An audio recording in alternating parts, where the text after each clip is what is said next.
জাতির পিতা মহাত্মা গান্ধীর ৭৮তম মৃত্যু দিবসে আমরা বনমালীপুরের পক্ষ থেকে, বনমালী ব্লক কংগ্রেসের পক্ষ থেকে বলগাম জমিতে সাফাই অভিযান এবং মহাত্মা গান্ধীজিকে আমরা শ্রদ্ধা জানিয়েছি। সুতরাং আজকের দিনটা আমার কাছে স্মরণীয়, কারণ মহাত্মা গান্ধীর আজকে প্রয়াণ দিবস। ওনাকে যারা মেরেছে, আমি বলবো, এখানে রাজনীতি করতে চাই না, আমি বলবো তাদেরকে পূজা করা হচ্ছে এই সরকার, বর্তমান সরকার।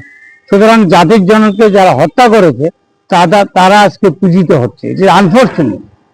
এবং আজকের দিনে বলবো যে মহাত্মা গান্ধীর নামে কংগ্রেসের নেতৃত্বে, সোনিয়াজি, মনমোহন সিংজি, রাহুলজির নেতৃত্বে যেটা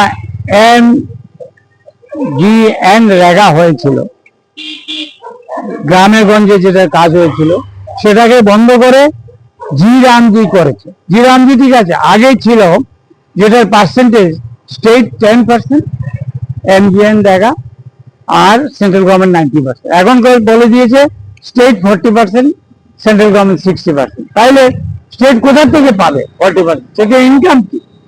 এটা detrimental to the interest of this scheme.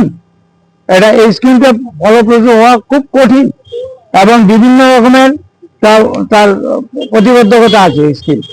এই সরকার, বর্তমান ত্রিপুরা যে সরকার আছে, বিজেপি সরকার, এখানে এই সরকারটা কি বলেছিল?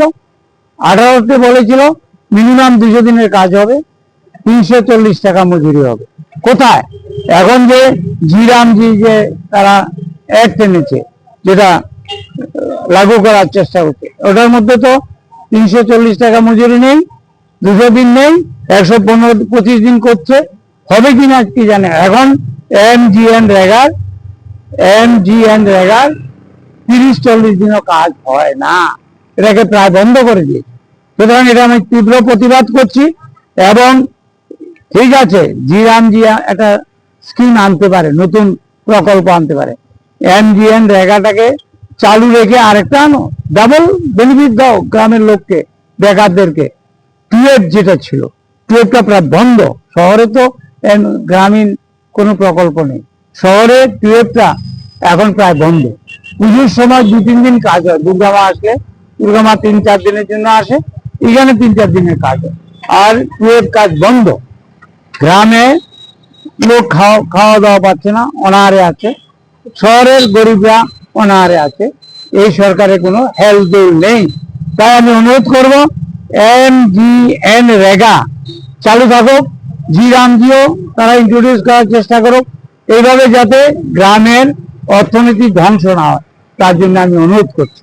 শহরের অর্থনীতি যাতে ধ্বংস না হয়, তার জন্য অনুরোধ করছি। জয় হিন্দ।